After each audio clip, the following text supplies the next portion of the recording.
Lent காலங்களிலும் முதல் நூற்றாண்டு கிறிஸ்தவர்கள் ஜெபத்தின் மூலம் நாம் கற்றுக்கொள்ளக்கூடிய பாடங்கள் என்கின்ற தலைப்பில் கர்த்தருடைய வார்த்தைகளை நாம் கேட்டு வருகிறோம். இந்த நாளிலும் ஒரு வசனத்தை நான் வாசிக்கிறேன். அப்போஸ்தலர் 7ஆம் அதிகாரம் 60வது வசனம். அவனோ முழங்காற்படியிட்டு, ஆண்டவரே, இவர்கள் மேல் இந்த பாவத்தை சுமத்தாதிரும் என்று மிகுந்த சத்தமிட்டு சொன்னான். இப்படி சொல்லி நித்திரையடைந்தான். அப்போஸ்தலர் 7ஆம் அதிகாரத்தில் ஸ்தேவான் வாழ்க்கையை நாம் பார்க்கிறோம். அவருடைய வாழ்க்கையில் அவருடைய ஆவிக்குரிய வாழ்க்கையில் அவர் ரட்சிக்கப்பட்டு மூப்பராக தெரிந்து கொள்ளப்பட்டு பரிசுத்த ஆவியினால் நிரப்பப்பட்டு அவர் வல்லமையாக என்ன செய்கிறார்? பிரசங்கம் செய்கிறார். அவருடைய கடைசி இந்த பிரசங்கத்தை கேட்டு அவரை கல்லெறிந்து கொள்ளுகிறார்கள். கல்லெறிந்து கொள்ளும்போது அவர் என்ன செய்கிறார்? முழங்கால் படியிட்டு இந்த ஜெபத்தை செய்கிறார். இந்த பாவத்தை இவர்கள் மீது சுமத்தாதிரும் என்று சொல்லி ஜெபிக்கிறார். இந்த நாட்களிலும் இந்த முதல் நூற்றாண்டு கிறிஸ்தவர்கள் அவர்கள் என்ன செய்திருக்கிறார்கள்? தன்னுடைய வாழ்க்கையில் எல்லா சூழ்நிலையிலும் ஜெபித்திருக்கிறார்கள். பொதுவாக வீடுகளில் மாத்திரம் அவர்கள் ஜெபிக்கவில்லை, அவர்கள் ஆலயத்தில் மாத்திரம் அவர்கள் ஜெபிக்கவில்லை, அவர்கள் ஜெபத்தை மரணத்தில் கூட ஜெபித்திருக்கிறார்கள். இது வியப்பாக இருக்கிறது. மரணத்தில் கூட, அதுவும் கல்லெறிந்து கொள்ளக்கூடிய ஒரு மரணம். பொதுவாக கல்லெறிந்து கொள்வது என்பது ரொம்ப கடினமான ஒரு காரியம். கல்லெறிந்து கொள்ளும்போது சீக்கிரம் உயிர் போகாது. ஒவ்வொருவரும் கல்லெறியும் போது அந்த கல்லானது காயப்படுத்தி குற்றுயிரும் கொலையுருமாய் கிடந்து அப்புறம்தான் அந்த உயிர் போகும். இப்படி ஒவ்வொருவரும் சுற்றி இருக்கிற ஒவ்வொருவரும் 10-20 கற்களை எறிவார்கள். அது ஒரு மரண வேதனை. ஆனால் இப்படி இந்த மரண வேதனையில் கூட அவர் ஜெபித்தார். இன்றைக்கு நாம் கிறிஸ்தவர்களாக இந்த உலகத்தில் வாழ்ந்து கொண்டிருக்கிறோம். அநேக காரியங்களை நம்மை சுற்றி இருக்கிறவர்கள் செய்வார்கள். ஒருவேளை ஸ்தேவானுக்கு கல் எறியப்பட்டது, அவரை கல்லை கொண்டு எறிந்தார்கள். நாம் வாழக்கூடிய இந்த சமுதாயத்தில் நமக்கு விரோதமாக சொற்களை வீசலாம், நமக்கு விரோதமாக காரியங்களை பேசலாம். ஆனால் இப்படிப்பட்ட இந்த சூழ்நிலையில் நாம் என்ன செய்ய வேண்டும்? ஜெபிக்கிறவர்களாய் நாம் ஆட வேண்டும். இந்த வேத பகுதியில் வாசிக்கிறோம், கற்களை எறிகிறார்கள். ஆனால் ஸ்தேவான் என்ன செய்கிறார்? முழங்கால் படியிட்டு ஜெபிக்கிறார். அந்த இடத்துல கற்களை எறியும்போது கூட ஸ்தேவான் என்ன செய்கிறார்? அந்த வலி மத்தியில், வேதனையின் மத்தியில் ஸ்தேவான் என்ன செய்கிறார்? முழங்கால் படியிட்டு ஜெபிக்கிறார். இப்படி ஸ்தேவான் முழங்கால் படியிட்டு ஜெபிக்கிறதை அங்கே என்ன ஜெபித்ததுனால என்ன நன்மை கிடைக்கிறது? 58வது வசனம் இவ்வாறு இருக்கிறது. சவுல் என்னப்பட்ட ஒரு வாலிபனுடைய பாதத்தின் அருகே வைத்தார்கள்.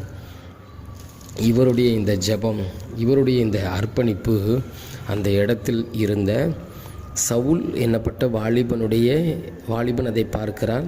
அவனுடைய இருதயத்தில் இது கிரியை செய்கிறது. அதனால தான் நாம் வாசிக்கிறோம். அப்போஸ்தலர் 9ஆம் அதிகாரத்தில் அப்போஸ்தலனாகிய பவுல் அவர் சவுலாக இருக்கும்போது அவர் ஜனங்களை துன்பப்படுத்தும்படியாய், கிறிஸ்தவர்களை துன்பப்படுத்தும்படியாய் அவர் அந்த கடிதங்களை வாங்கி செல்லும்போது அவர் என்ன செய்கிறார்? கீழே விழுந்து கிடக்கிறார்.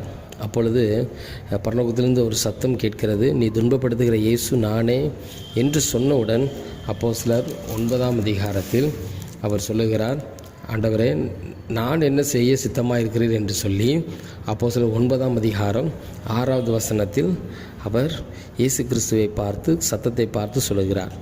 பாருங்கள், ஒரு வாலிபன், கல்லெறிகிற இடத்தில் இருக்கக்கூடிய ஒரு வாலிபன், அந்த வாலிபன் ரட்சிக்கப்பட்டதற்கான காரணம், அந்த வாலிபன் வல்லமையான ஒரு ஊழியக்காரனாய் மாறினதற்கான ஒரு காரணம் என்னவென்றால், ஸ்தேவான் என்கின்ற ஒருவர் தன்னுடைய மரண தருவாயில் அவர் தன்னுடைய கற்களை கொண்டு எரிந்து கொள்ளக்கூடிய அந்த மரண தருவாயில் அவர் ஜெபித்தது. அந்த மரண தருவாயில் அவர் ஜெபிக்கிறதை பார்க்கிறார். அந்த ஜெபம் அந்த வாலிபனுடைய இருதயத்தில் பேசினது. அந்த ஜெபம் எத்தனை வருடங்கள் கழித்து அவரை இரட்சிப்பிற்கு நேராக நடத்துகிறது. எனவே நாம் என்ன செய்வோம்? நம்முடைய வாழ்க்கையில் நாம் என்ன செய்வோம்? ஜெபிப்போம். முதல் நூற்றாண்டு கிறிஸ்தவர்கள் ஜெபித்தார்கள். கல்லெறியும் போது ஜெபித்தார்கள். அந்த மரண தருவாயில் முழங்கால் படியிட்டு ஜெபித்தார்கள். ஒரே ஒரு சம்பவத்தை சொல்லி இந்த லெந்து கால தியானத்தை நான் நிறைவு செய்கிறேன். ஒரு வாலிபனுக்கு ஒருவர் புதிய ஏற்பாடை பரிசாக கொடுத்தார். அதை பெற்றவுடன் என்ன பரிசு என்று சொல்லி அதை திறந்து பார்க்கும் பொழுது அது ஒரு வேதாகமம், புதிய ஏற்பாடு. அதை பார்த்தவுடன் அந்த வாலிபனுக்கு அவ்வளவு கோபம்.